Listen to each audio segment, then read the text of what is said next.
Hi friends, ఈ వీడియోలో మనము రోజువారీ రాశి ఫలాలలో మేషరాశి వారి గురించి తెలుసుకుందాం. అంతకన్నా ముందు చిన్న రిక్వెస్ట్ ఫ్రెండ్స్, ఈ వీడియో మొదటగా చూస్తున్నట్లయితే లైక్ చేయండి, షేర్ చేయండి, అలాగే సబ్స్క్రైబ్ చేయడం అసలు మర్చిపోవద్దు. మీ యొక్క సపోర్ట్ నాకు ఎంతో అవసరం.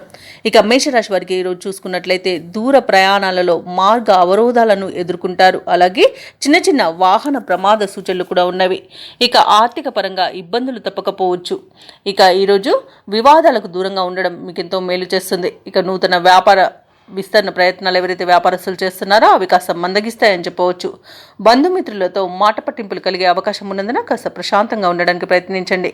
ఇక ఉద్యోగస్తులు ఎవరైతే ఉన్నారో ఉన్నతాధికారులతో జాగ్రత్తగా వ్యవహరించాల్సిన రోజుగా చెప్పవచ్చు. ఇక విద్యార్థులకు విద్యా నష్టం అనేది కనబడుతుంది. అలాగే సరైన నిర్ణయాలు తీసుకోకపోవడం వల్ల కూడా నష్టపోతారు.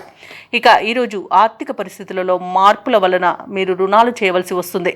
పెద్దల పట్ల గౌరవంగా ప్రవర్తించండి. అలాగే వారి సలహాలను స్వీకరించండి. ఇక అనవసరమైన వివాదాలు తలదూర్చకండి. ఇక ఈరోజు మధ్యవర్తిత్వం చేయడం అస్సలు పనికిరాదు. ఇతరులపై ఆధారపడకండి. ఉద్యోగస్తులకు ఉద్యోగ నష్టం, వ్యాపారస్తులకు ఇబ్బందులు అనేవి ఎదురవుతాయి. షేర్ మార్కెట్లలో పెట్టుబడులు పెట్టే విషయంలో జాగ్రత్తలు తీసుకోండి. అలాగే కుటుంబ సభ్యులతో వివాదాలు కలిగే అవకాశం కూడా కనిపిస్తుంది. ఇక మహిళలు తమకు కావలసిన విలువైన వస్తువులను కానివ్వండి, ధనాన్ని కానివ్వండి పోగొట్టుకునే అవకాశం అయితే కనిపిస్తుంది. ఇక ఈరోజు విదేశీయానం ఎవరైతే చేయాలనుకుంటున్నారో వాటిని వాయిదా వేసుకోవడం మంచిది. అలాగే మేషరాశి వారికి రోజు ముఖ్యమైన కార్యక్రమాలలో ఆటంకాలను ఎదుర్కొంటారు. వ్యయ ప్రయాసాలతో రోజంతా గడపాల్సి వస్తుంది. బంధుగణంతో తగాదాలు నెలకొనవచ్చు. ఆలోచనలు ఏవైతే చేస్తున్నారో అవి స్థిరంగా ఉండక కొంత ఇబ్బంది పెడతాయి. ఆరోగ్యం కొంత సహకరించకపోవచ్చు. ఔషధ సేవనం చేయండి. తగ్గకపోతే వైద్య సంప్రదింపులు మీకు మేలు చేస్తుంది. అలాగే కుటుంబంలో చికాకులు మరింతగా పెరుగుతాయి. వ్యాపార వాణిజ్యవేత్తలు ఎవరైతే ఉన్నారో వారికి వ్యాపారాలలో ఇబ్బందులు తప్పవు.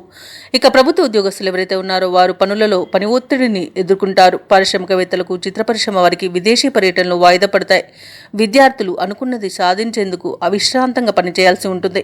ముఖ్యంగా మహిళలకు ఆస్తి వివాదాలు అనేవి కలిగే అవకాశం కనిపిస్తుంది. ఇక ఈరోజు మేషరాశి వారికి అదృష్ట రంగు నీలం, ప్రతికూలమైన రంగు కాఫీ, అదృష్ట సంఖ్య 2. ఈరోజు మేషరాశి వారు దుర్గాదేవి అష్టోత్తర శతనామావళి అలాగే సుబ్రహ్మణ్య అష్టకాన్ని పఠించడం వలన మంచి శుభ ఫలితాలను పొందుతారు. అలాగే పనులలో వచ్చే ఆటంకాలని తొలగించుకోగలుగుతారు.